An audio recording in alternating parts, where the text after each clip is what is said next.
नमस्कार दोस्तों, आप देख रहे हैं 4 PM महाराष्ट्र और मैं हूं मयूर परीख। दोस्तों, 31 तारीख और 1 सितंबर को मुंबई शहर में विपक्षी पार्टियों का गठबंधन यानी कि इंडिया की बैठक होने वाली है। इस बैठक के लिए तैयारियां कांग्रेस पार्टी की तरफ से जोरों शोरों से शुरू हो चुकी है। शिवसेना भी इसमें जुट चुकी है। इसके लिए कई सारी बैकडोर मीटिंग्स हो रही है, लेकिन इन मीटिंग्स में एक बहुत ही अलग चीज दिखाई दे रही है। वो ये कि शरद पवार पूरी तरह से अलग थलग दिख रहे हैं। शिवसेना और कांग्रेस पार्टी, ये दोनों ही दल जो तैयारियां कर रहे हैं, उसमें शरद पवार को पूरी तरह से कॉन्फिडेंस में नहीं ले रहे हैं, ऐसे समाचार कई सारे अखबारों में आए हैं। दरअसल शरद पवार, इन्होंने अजीत पवार के साथ में मीटिंग की, उसके बाद से लेकर तमाम विपक्षी नेताओं के भौवें जो है वो पूरी तरह से उठे हुए हैं, नाराज हैं और इस बात की पूरी जानकारी नहीं है, ना ही शरद पवार द्वारा स्पष्टता की जा रही है कि आखिर 3-3.5 घंटे तक किस बारे में चर्चा चल रही थी। इस पूरे विषय में बातचीत करने के लिए आज हमारे साथ एक विशेष अतिथि मेहमान मौजूद हैं। हमारे साथ मौजूद हैं एस बालाकृष्णन जी। एस बालाकृष्णन जी वरिष्ठ पत्रकार, मुंबई शहर में टाइम्स ऑफ इंडिया जैसे अखबार में कई दशकों तक उन्होंने अपनी पॉलिटिकल कॉलम और महत्वपूर्ण विषय पर रिपोर्ट्स रखी है, जिसे सारे स्तर पर हमेशा से सराहा गया है। एस बालाकृष्णन जी एक उस पत्रकार का नाम है जिस पत्रकार ने, जब दाऊद इब्राहिम की प्रॉपर्टी मुंबई में ऑक्शन के लिए आई थी और कोई भी आदमी उसे खरीदने के लिए आगे नहीं आ रहा था, तो एस बालाकृष्णन जी आगे आए थे और उन्होंने बोली लगाई थी दाऊद इब्राहिम की प्रॉपर्टी खरीदने के लिए, और उन्हें अंडरवर्ल्ड से कई सारी धमकियां भी मिली थी। ऐसे एक निर्भय पत्रकार एस बालाकृष्णन जी आज हमारे शो में आए हैं। आपका बहुत बहुत स्वागत है। Thank you. एस बालाकृष्णन जी, हम आपसे यह जानना चाहते हैं कि महाराष्ट्र की राजनीति में इन दिनों जिस तरह से शरद पवार का रोल संदेह के दायरे में है और कांग्रेस पार्टी और शिवसेना दोनों अपनी तरफ से आगे बढ़ने का काम कर रही है, आप क्या मानते हैं, ये बातें अखबारों में जो छप रही है वो सही है या फसाना है? मयूर जी, मैं सबसे पहले आपको मैं धन्यवाद देना चाहता हूं कि आपने आपका ये जो प्रेस्टीजियस शो है उसमें आपने मुझे बुलाया। और एक करेक्शन में करना चाहता हूं कि मैं अभी फ्री प्रेस जर्नल न्यूज़पेपर से एग्जीक्यूटिव एडिटर के तौर से मैं काम कर रहा हूं, तो ये भी एक अपडेट आपको देना चाहता हूं।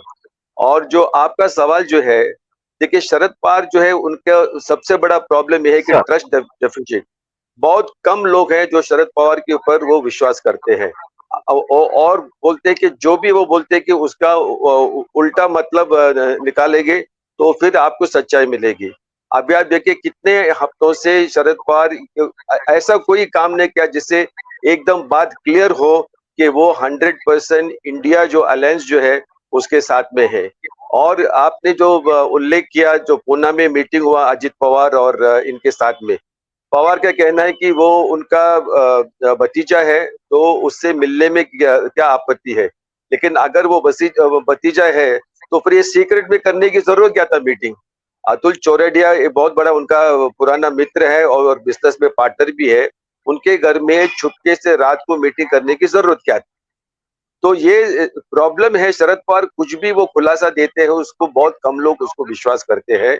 और इस माहौल में अगर शिवसेना और कांग्रेस के मन में उनके प्रति अगर शंका जताई जाती है तो ये तो बिल्कुल स्वाभाविक है।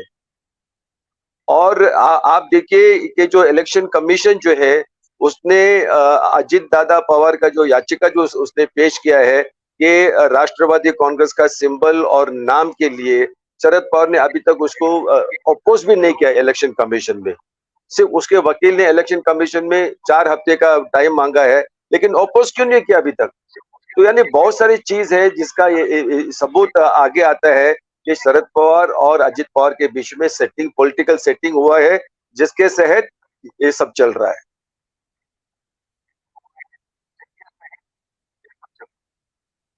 जी, एस बालाकृष्णन जी, सबसे पहले तो माफी चाहेंगे। फ्री प्रेस जर्नल ये मुंबई सिटी का एक लीडिंग अखबार है।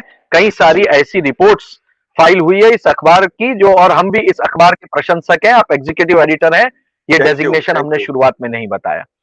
हम थैंक ये यू, जानना थैंक यू। चाहते हैं, आपका एक पिछले दिनों बहुत ही चर्चित आर्टिकल ने लिखा था, और उस आर्टिकल में आपने ये बताया था कि कुछ ऑफर्स जो हैं वो शरद पवार इनको दी हुई है। आप इस बारे में कुछ हमें खुलासा करके बता पाएंगे? देखिए, मैंने पृथ्वीराज चौहान जो कांग्रेस पार्टी के बहुत ही सीनियर एक नेता है, न सिर्फ महाराष्ट्र का लेकिन ऑल इंडिया लेवल पे भी बहुत बड़ा नेता है।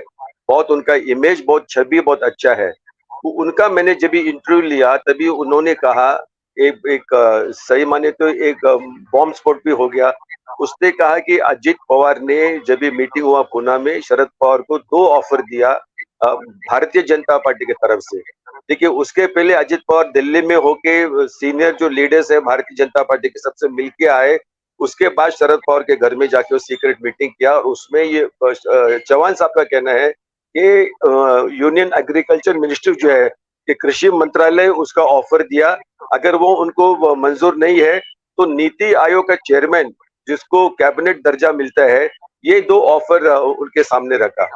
तो और ये बात जो है पृथ्वीराज चौहान ने ऑन द रिकॉर्ड मेरे से कहा, तो मैंने वो फ्रंट पेज पे उसको छाप के लाया। उसके बाद हड़कंप मच गए, सब जगह बहुत सारे लोग पूछे थे कैसे ये इन्फॉर्मेशन आप देते। मैं बोला ऑन द रिकॉर्ड मैंने किया ना, और चौहान साहब ने अभी तक डिनाई नहीं किया। उसने इसका उसके बाद मेरे से ये एक्सक्लूसिव स्टोरी दिया बोल के। तो ये तो 100% सही है।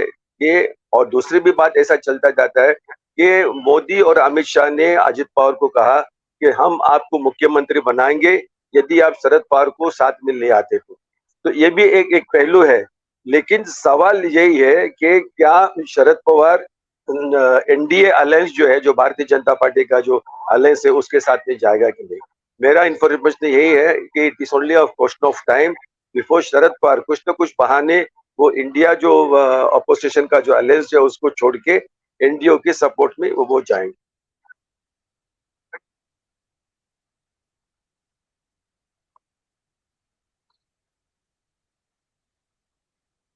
जी। जी, बालाकृष्ण जी, राजनीति में ये कहा जाता है कि जो आपका सबसे बड़ा हथियार होता है वही बहुत बड़ी कमजोरी भी बन जाता है। शरद पवार, इनके लिए यह कहा गया महाराष्ट्र में कि तेल लावलेला पहलवान, यानी कि तेल लगाया हुआ ऐसा पहलवान जो आपके हाथ में नहीं आ सकता। अनप्रिडिक्टेबल लीडर, यानी जो कहेंगे वो करेंगे, ये बात की गारंटी नहीं है। इनकी जो ये सबसे बड़ी स्ट्रेंथ थी, क्या आप मानते हैं यही इस समय उनके लिए सबसे बड़ी वीकनेस बन गई है? मयूर, ये बताना चाहता हूँ कि शरद पवार, उनका उम्र अभी 82 या 83 है। इतने सारे 6 दशक से वो पॉलिटिक्स खेलते आ रहे हैं। अभी उनका हिज गेम इज अप। वो खुद को चाणक्य समझते हैं, लेकिन अभी उनका जितने भी चाल है वो हर बच्चा बच्चा महाराष्ट्र में जानते हैं कि इसके पीछे क्या सच है। तो अभी भारतीय जनता पार्टी ने बहुत बखूबी से उसको कॉर्नर किया गया है। ऐसे जगह में उसको बिठा है, वो कुछ नहीं कर सकते। अभी भारतीय जनता पार्टी का कुछ उखाड़ नहीं सकते हैं, और उनको 100% बीजेपी को सपोर्ट करना ही पड़ेगा। उनके उनके सामने कोई ऑप्शन नहीं दिया है। आप देखिए, ईडी का नोटिस उनको गया है। जयंत पाटिल का भाई जो है, जो राष्ट्रवादी उनका पार्टी का जो अध्यक्ष महाराष्ट्र का, उनके जो भाई जो है उसके खिलाफ बहुत सीरियस आरोप है। जयंत पाटिल के ऊपर भी आरोप है, और बहुत सारे जो लोग जो इनके साथ में थे शरद पवार के, सबके साथ ऊपर नोटिस हुआ। उसके बाद वो लोग ने छोड़ के आए। और आपको याद होगा जब भी इनको समन्स इश्यू किया गया शरद पवार को, इतने घबर गए। वो खुद जाके ईडी में जाके वो बोलने वाले थे कि बताओ क्या चाहिए आपको। तो एक बहुत बड़ा तुरुप का जो हुक्म का जो है पत्ता जो है वो भारतीय जनता पार्टी के हाथ में है और शरद पवार भी जानता है। और जितना भी मोदी के खिलाफ जाहिर सभा में बात करे या भारतीय जनता पार्टी के बारे में बात करे, ये सब only for record public consumption के लिए। लेकिन हकीकत में ये है कि Sharad Pawar has been cornered totally. अभी उसके सामने और कोई रास्ता नहीं है, सिर्फ भारतीय जनता पार्टी के सामने उसको नतमस्तक होना पड़ेगा। जी बहुत बहुत शुक्रिया, आप इस शो में आए और आपने हमारे दर्शकों तक ये वैल्यूएबल जानकारी पहुंचाई। आपके आर्टिकल्स हम रेगुलरली पढ़ते रहते हैं, आज आप हमारे शो में आए, थैंक यू वेरी मच। तो दोस्तों, एस बालाकृष्णन जी वरिष्ठ पत्रकार जिन्होंने महाराष्ट्र की राजनीति के बारे में कई सारी अहम बातें इस समय हमारे साथ में साझा की।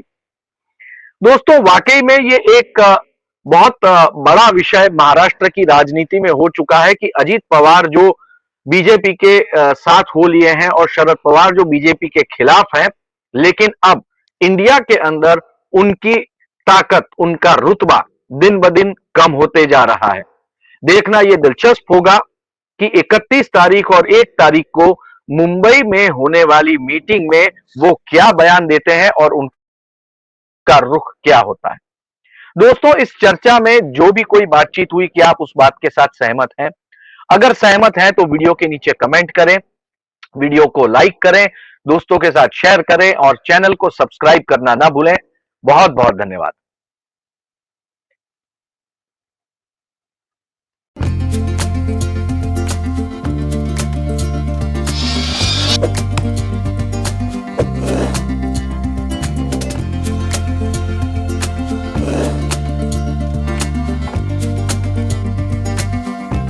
you